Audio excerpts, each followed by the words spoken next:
The Great Pyramid of Giza is the most awe-inspiring and mysterious megalithic structure ever built. But how was it made? Well, no one actually knows.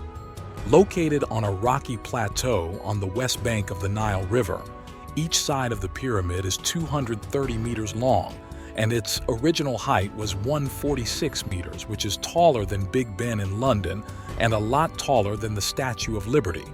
It is made from 2.3 million blocks, including limestone and granite. The average weight of one of these blocks is 2.5 tons, with the heaviest weighing 80 tons, which is more than 11 fully grown male elephants. How on earth did a civilization with absolutely zero modern construction equipment build something that our greatest architects and builders today would struggle to do? To make things even crazier, the Great Pyramid of Giza was not just built in a willy-nilly position. It was built exactly to true north. In the 1980s, a researcher named Robert Bauval came up with the theory that, quote, the pyramids were created to serve as a gateway to the stars. He believed that the three pyramids of the Giza were built to mimic the layout of the constellation Orion's belt. This theory is dismissed by mainstream archaeologists due to a lack of physical evidence to prove an intentional correlation. This is not the only coincidence between astronomy and the Great Pyramid.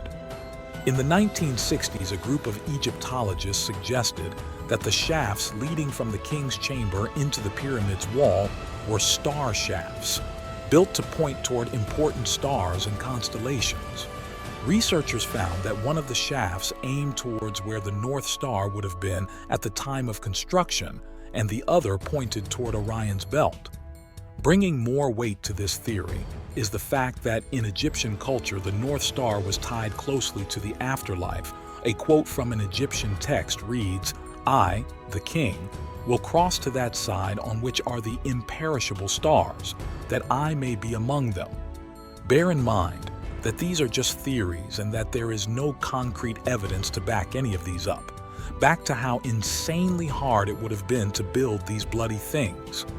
Remember that block that weighed 80 tons? Yes, well, things are about to get insane. That block and many others of similar size were transported over 500 miles from a quarry in Aswan to the pyramid.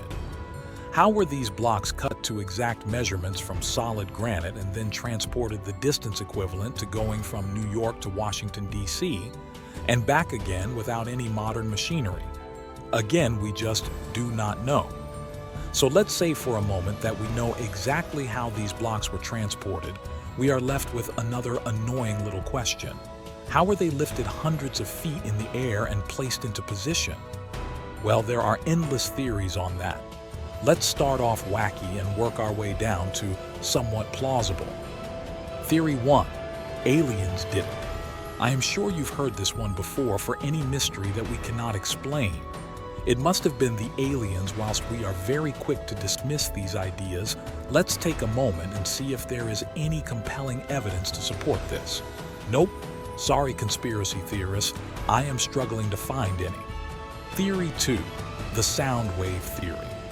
This theory, popularized by Graham Hancock, says that the ancient Egyptians benefited from sound in the construction process.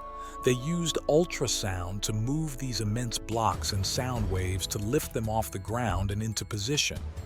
This sounds ridiculous, but it has been long known that ultrasound affects the brain in several ways, including a changing state of consciousness and unrealistic visual experiences. Were the builders of the pyramids aware of some very expressive forms of sound technology? Probably not, but it is a fun theory, and hey, you never know. Theory 3. Water shaft theory. This theory states that a 6.2-mile-long canal was built from the Nile River to the pyramid, with the blocks placed upon a flotation material that would float it upward to its final place in the pyramid. There are a few issues with this theory. Firstly, where did this massive canal go, and why is there no evidence of it remaining?